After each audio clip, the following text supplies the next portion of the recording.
नमस्कार। Welcome to शिक्षक वाणी YouTube channel. तो दोस्तों, जैसा कि रीट 2025 का आयोजन 27 एवं 28 फरवरी को प्रस्तावित है, बच्चों में काफी कंफ्यूजन है कि पेपर कैसा आएगा, पेपर का जो स्तर है क्या रहेगा। इसलिए हम जितने भी प्रीवियस ईयर पेपर हुए हैं रीट के, आप सीएल आंसर सहित अपने चैनल पर डालने वाले हैं। अगर आप हमारे चैनल पर पहली बार विजिट कर रहे हैं तो सब्सक्राइब जरूर करें। देखिए, ये पेपर है रीट 2022 जूनियर लेवल का, यानी लेवल सेकंड का।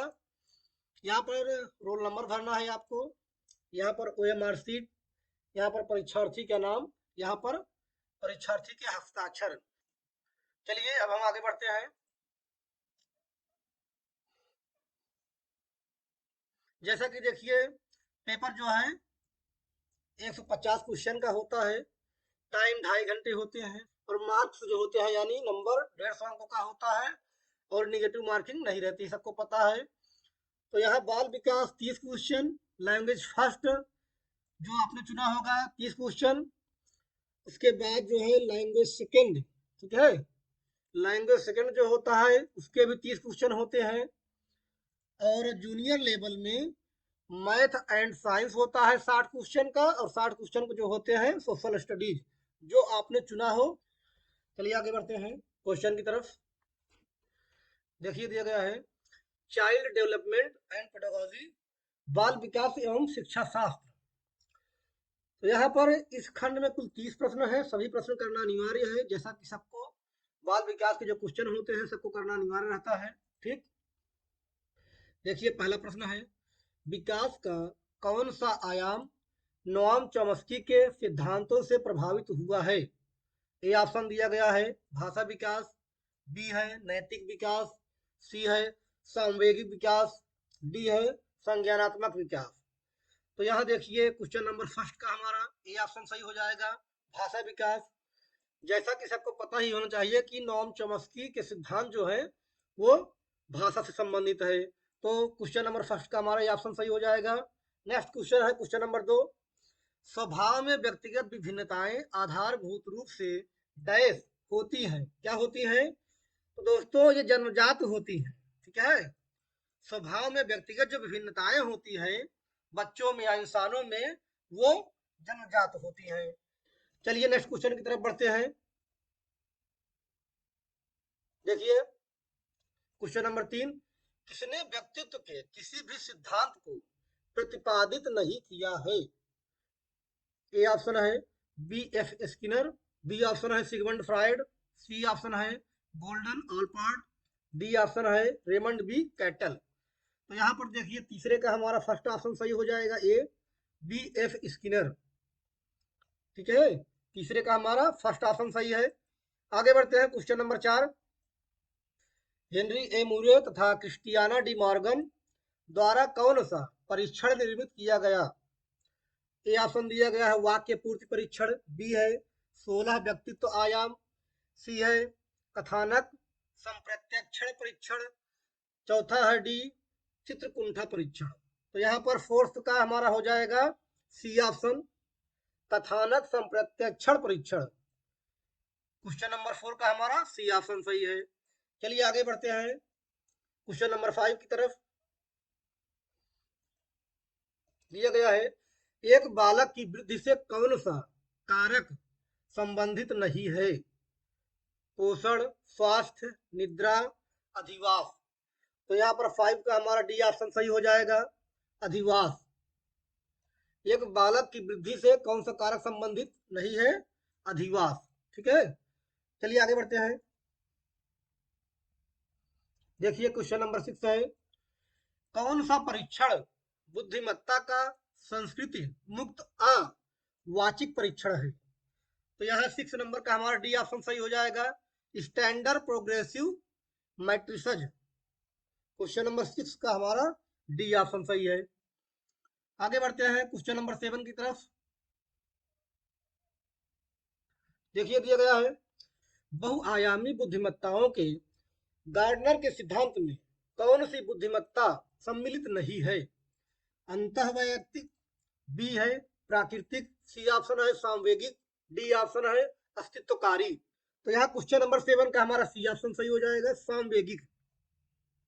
7 का हमारा सी ऑप्शन सही है। आगे बढ़ते हैं क्वेश्चन नंबर 8।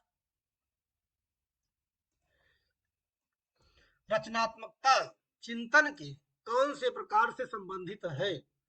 ए ऑप्शन है अत्यधिक चिंतन, बी है अधिचिंतन, सी ऑप्शन है विमर्शी चिंतन, डी ऑप्शन है अपसारी चिंतन। तो यहाँ क्वेश्चन नंबर 8 का हमारा डी ऑप्शन सही हो जाएगा, अपसारी चिंतन। रचनात्मकता चिंतन के कौन से प्रकार से संबंधित है? अपसारी चिंतन से। ठीक है, चलिए आगे बढ़ते हैं। नेक्स्ट क्वेश्चन है 9 नंबर। मानसिक विमंदित पद को किस पद के साथ प्रतिस्थापित किया गया है? बौद्धिक अयोग्यता, बी ऑप्शन है मानसिक कमजोरी, सी ऑप्शन है बौद्धिक पिछड़ापन, डी ऑप्शन है बौद्धिक प्रतिकूलता। तो यह क्वेश्चन नंबर 9 का हमारा ए ऑप्शन सही हो जाएगा, बौद्धिक अयोग्यता। आगे बढ़ते हैं क्वेश्चन नंबर 10। व्यक्तित्व की सैद्धांतिक अवधारणा के लिए निम्न में से कौन सा सत्य नहीं है? ए ऑप्शन है स्थिर, बी है सामान्य, सी ऑप्शन है अस्थाई, डी ऑप्शन है अनूठा। तो यहाँ क्वेश्चन नंबर 10 का हमारा बी ऑप्शन सही हो जाएगा, सामान्य। चलिए नेक्स्ट क्वेश्चन की तरफ बढ़ते हैं। देखिए 11 नंबर क्वेश्चन है, पढ़ने से संबंधित अधिगम अक्षमता को डैश कहा जाता है? Dyscalculia, dyslexia, dysgraphia, डिस्थाइमिया। तो यहाँ पर देखिए दोस्तों क्वेश्चन नंबर 11 है, पठन संबंधित जो अक्षमता होती है उसे डिसलेक्सिया कहा जाता है। आगे बढ़ते हैं क्वेश्चन नंबर 12 की तरफ। न्यूनतम आधारभूत सुविधाओं से वंचित बालकों को निम्न रूप में वर्गीकृत किया जाता है। ए ऑप्शन है अपराधी बालक, बी है विशिष्ट बालक, सी ऑप्शन है प्रतिकूल परिस्थितिग्रस्त बालक, डी ऑप्शन है पिछड़े बालक। तो हमारा जो 12 नंबर क्वेश्चन है इसका राइट आंसर हो जाएगा सी ऑप्शन, प्रतिकूल परिस्थितिग्रस्त बालक। ठीक है, 12 का हमारा सी ऑप्शन सही हो जाएगा। नेक्स्ट क्वेश्चन है 13 नंबर। निम्न में से कौन सा कुसमायोजन का व्यवहारात्मक लक्षण है? ए ऑप्शन है आक्रामकता, बी है चिंता, सी है असुरक्षा, डी है उदासीनता। तो यहाँ 13 नंबर क्वेश्चन का हमारा ए ऑप्शन सही हो जाएगा, 13 का हमारा फर्स्ट ऑप्शन सही है। चलिए आगे बढ़ते हैं क्वेश्चन नंबर 14।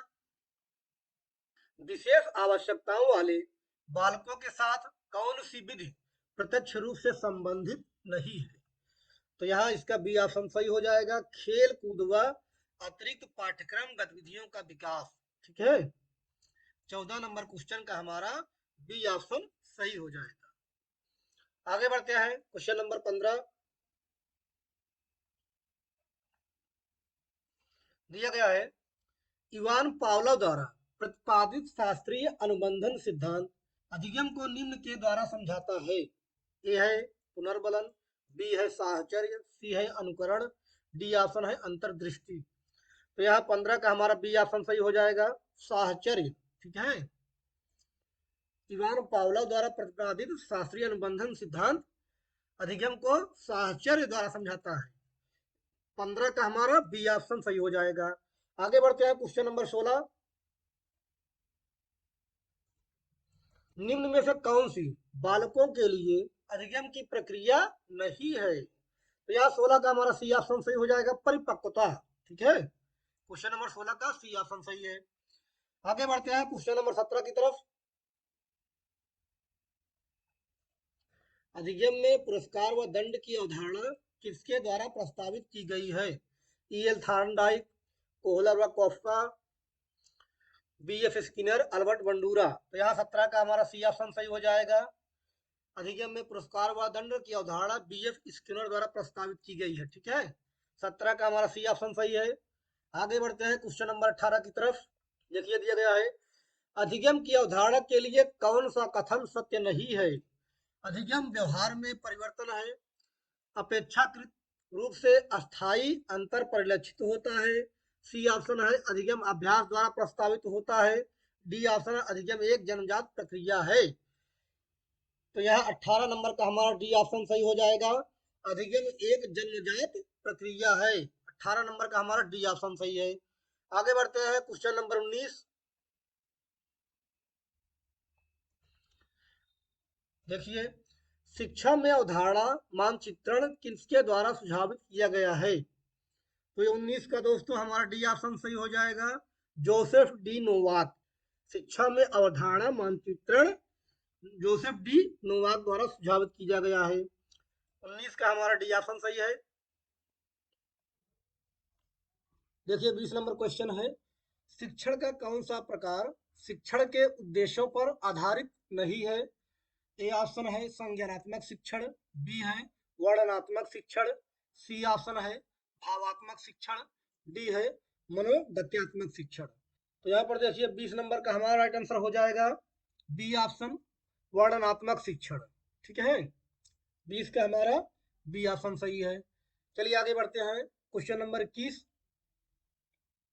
नैसर्गिकता से विचारों की सूची के एकत्रण के द्वारा विशिष्ट समस्या के समाधान की समूह रचनात्मकता विधि को कहा जाता है। तो हमारा 21 का ए ऑप्शन सही हो जाएगा, मस्तिष्क विप्लव युक्ति। 21 का हमारा ए ऑप्शन सही है। आगे बढ़ते हैं क्वेश्चन नंबर 22 की तरफ। देखिए दिया गया है, कक्षा अधिगम में अभिप्रेरण की भूमिका किस प्रक्रिया से प्रत्यक्ष रूप से संबंधित नहीं है? तो यहाँ देखिए फर्स्ट ऑप्शन है प्रगति तथा परिणाम का ज्ञान, बी है अंतर्वैयक्तिक समायोजन, सी ऑप्शन है प्रशंसा तथा आलोचना, डी ऑप्शन है आकांक्षा स्तर।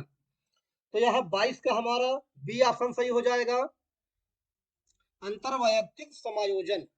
22 का हमारा बी सही हो जाएगा। आगे बढ़ते हैं क्वेश्चन नंबर 23। राष्ट्रीय पाठ्यचर्या रूपरेखा 2005 का मुख्य दर्शन क्या है? ए ऑप्शन है व्यावसायिक कुशलताएं सीखना, बी है बिना बोझ के सीखना, सी ऑप्शन है सह शैक्षणिक गतिविधियों को सीखना, डी ऑप्शन है सतत एवं व्यापक मूल्यांकन।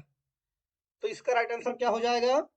इसका बी ऑप्शन सही हो जाएगा। 23 का हमारा बी ऑप्शन सही हो जाएगा, बिना बोझ के सीखना। राष्ट्रीय पाठ्यचर्या रूपरेखा 2005 का मुख्य दर्शन बिना बोझ के सीखना है। आगे बढ़ते हैं क्वेश्चन नंबर 24 की तरफ। देखिए दिया गया है, शिक्षा का अधिकार अधिनियम 2009 के लिए कौन सा कथन सत्य नहीं है?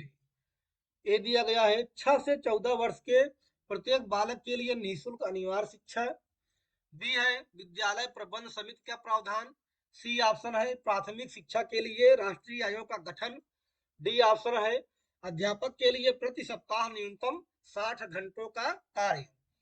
तो यहाँ 24 का हमारा डी ऑप्शन सही हो जाएगा, अध्यापक के लिए प्रति सप्ताह न्यूनतम 60 घंटों का कार्य, ये इसका कथन सत्य नहीं है। ठीक है, 24 का हमारा डी ऑप्शन सही हो जाएगा। नेक्स्ट क्वेश्चन है 25 नंबर, शिक्षा में क्रियात्मक अनुसंधान के विकास में किसने योगदान नहीं दिया? पूछ रहा है नहीं दिया।